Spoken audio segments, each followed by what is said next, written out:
Assalamu alaikum and peace be upon you all. You may have already come across the idea of a soft life. It's a concept that has been shared a lot online, but when I first heard it, I immediately felt that this idea is actually something very familiar to us. Because living a calmer, more intentional life is already deeply rooted in our faith. So in this video, I want to share what entering my own soft life era looks like and which small changes have made a real difference in my everyday life. One of the first things I started changing when I entered my soft life era was going more analog again. Instead of living almost completely in a digital world, I began returning to simple physical activities. And interestingly, I'm not the only one feeling this way. There's actually a growing movement, especially among Gen Z, where many people are consciously choosing to spend less time on their phones and more time offline again. And I really hope this is not just a short trend. I hope it's the beginning of a real shift back toward a more human and real life. For me personally, one of the biggest changes was deactivating my Instagram account, I think almost 2 months ago. And I didn't expect how much of a difference that would make. I suddenly felt calmer, less stressed, more present in my own life. In the beginning, I would even pick up my phone almost automatically, and my finger would go straight to the place where the Instagram icon used to be. And I did that again and again without even thinking about it. It honestly scared me because it showed me how deeply this habit had become embedded in my daily behavior. And this also naturally led me back to more analog activities overall. Reading real books, spending more time outside, looking into the distance instead of always focusing on a screen that's only a few centimeters away from your face. Our eyes were never designed to spend most of the day focusing only on nearby objects. And also, many of us underestimate how strongly our nervous system reacts to constant digital input. There's growing scientific evidence showing that too much passive screen use, especially things like scrolling social media or binge watching a TV series, is associated with higher stress levels, more emotional overload, and even memory difficulties. And when people reduce their screen time, many of these symptoms actually improve right away. So when we choose more offline activities like crafting, gardening, baking, coloring, or simply going for a walk outside, we really help our nervous system. Being intentional with our time online is one of the most powerful first steps toward a calmer life and a life that protects us from burnout in the long run. The next step into my soft life era was quite literally walking more. And this is coming from someone who has relied on running for most of her life. I actually did my trainer license in track and field when I was still in school, so running was always the way to clear my head. During school and university, I strategically used running as a learning tool. Even my first pregnancy, I was still running 10 kilometers in my third trimester. And for a long time, I thought that running is the one and only way to stay in a good shape.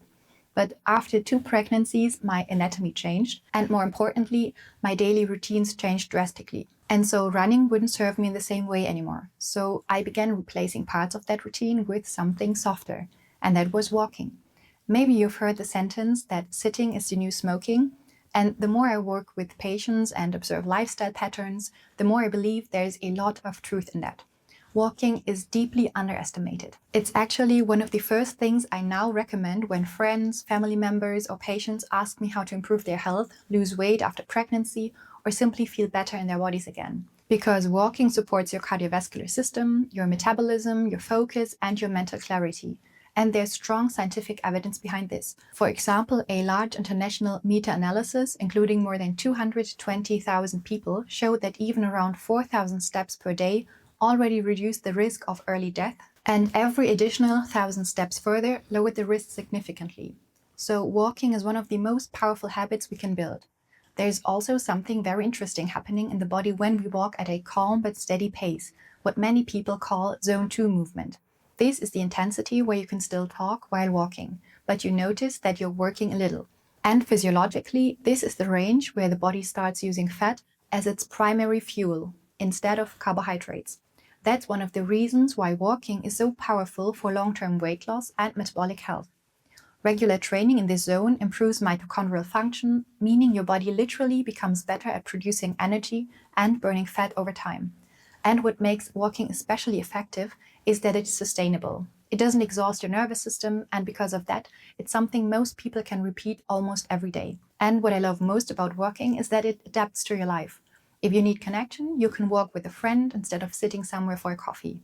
But if your life is already very full of people, walking can also become your quiet time.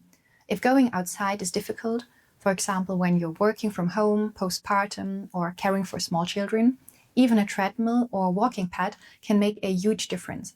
Walking is gentle, it's natural, and especially during stressful phases of your life, like postpartum or times of emotional overload, it's one of the safest and most effective ways to move your body again. If you want to enter your soft life era, walking is one of the easiest and most powerful places to start.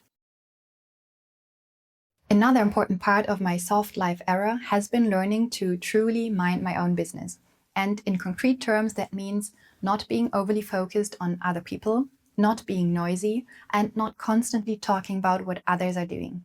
And honestly, I think one of the healthiest decisions I've made in my life was learning not to even think too much about other people's lives. Because I noticed that when I spend too much time interpreting other people's behavior or assuming motives behind what they do, it makes it much easier to start talking about them as well. And this is something I personally struggled with in the past. Especially in social settings, I can be someone who jokes a lot, sometimes about myself, sometimes about other people. That's just how I used to engage in conversation, especially when I felt comfortable. But over time, I received feedback more than once that some of those jokes actually hurt people's feelings. And it made me realize and reflect because I used to think that if I can joke about myself, then others should also be okay if I joke about them, but that's not the truth. It's not how people work. Everyone has insecurities, everyone has soft spots, and they don't show them openly. And sometimes even a small joke, even something that feels harmless, can cross a line without us realizing it. And I only know about the situations where people actually told me. But I'm sure there were many more moments where I unintentionally hurt someone and they never said anything. That made me more aware of how careful we actually need to be with our words. And even beyond jokes, sometimes it's not even what we say, but the questions we ask. Sometimes a question seems innocent in the moment, but it opens the door for conversations that slowly turn into talking about people in ways we shouldn't. And I've had to remind myself of this many times, because even if you don't say something negative directly, you can still become part of a conversation that leads into backbiting, simply by starting it or encouraging it. And in Islam, this is something very serious. So for me, part of my soft life era is also this awareness. Less talking about others, less curiosity about things that don't concern me, and more focus on my own actions, my own intentions, my own improvement. Because there's a saying, and I think many of you might know it, that says something like, small minds talk about people, average minds talk about events, but great minds talk about ideas and visions. And I really try to remind myself of that, because I believe we should all be focused on becoming more purposeful, more grounded, and more intentional in our own lives. And when we spend too much time talking about others, we often lose time and energy that could have gone into building ourselves. So for me, soft life also means this: a quieter tongue, a more mindful mind, and a more focused heart. The next very important step in my soft life era has been learning to embrace the quiet, because I noticed something about myself. As soon as my children are asleep or out of the house, or when my husband has a night shift and everything suddenly becomes calm, my first impulse is to turn something on. A podcast, a lecture, a video in the background. It's almost like I feel uncomfortable with the stillness. Like silence is something I have to fill immediately. But over time, I started asking myself, why is that? Why is it so difficult for us to just sit with our own thoughts? And when I think about the lives of the prophets, something really stayed with me. Many of them were shepherds. And if you think about what a shepherd's life looks like, it is very quiet. It is slow. It is removed from constant social noise. A shepherd spends long periods of time alone in nature, watching over the flock, observing, thinking, reflecting, and I really believe there's wisdom in that, because our brains and our nervous systems need time without input, time where thoughts can develop naturally, time where emotions can surface, especially when we're not fully aware of our emotional state. These quiet moments can become very important. They help us process our past. They help us think about our relationships, our priorities, and the direction our life is taking. And they create space for something even more important, our relationship with Allah subhanahu wa ta'ala. Because if we're always surrounded by noise and distraction, when is the time we actually speak to Him? When is the time we listen to ourselves honestly? So look out for moments of stillness during the day, for example, right after prayer. Instead of immediately standing up and continuing with the next task, try to stay seated a little longer, just a few minutes, for remembrance and reflection. And I truly believe these small moments of stillness can change the way we experience our days completely. Because a soft life is about creating space where your heart and your thoughts are allowed to speak again. And finally, the most important part of my soft life era is putting my health at the center. Our health influences almost everything we do. It influences our energy, our mood, our relationships, our ability to care for our families, and our ability to live the life we actually want to live. And that's why I believe we should make our health part of almost every important decision we take. One aspect of this that is often underestimated is the importance of good medical care. And good medical care is not only about the country you live in or the insurance system you have, it is also about something much more personal: trust. The relationship between you and your doctor should be based on trust and mutual understanding. In the clinic, I often hear patients say that they are not really happy with their general practitioner. They say their symptoms are brushed off or that they don't feel fully taken seriously. And that's when I honestly ask myself, why are we staying with the doctor we don't trust?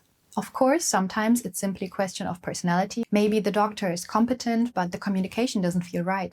And that can happen, but still this relationship is too important to ignore. If you feel that your concerns are not being heard, it is completely reasonable to look for another doctor. Sometimes it means meeting more than one practitioner before you find someone who really understands your perspective on health. And especially for women and women with a background of migration, this becomes even more important because unfortunately data shows that symptoms in these groups are statistically more likely to be interpreted as psychosomatic or stress-related compared to others, especially when the diagnosis is not immediately obvious.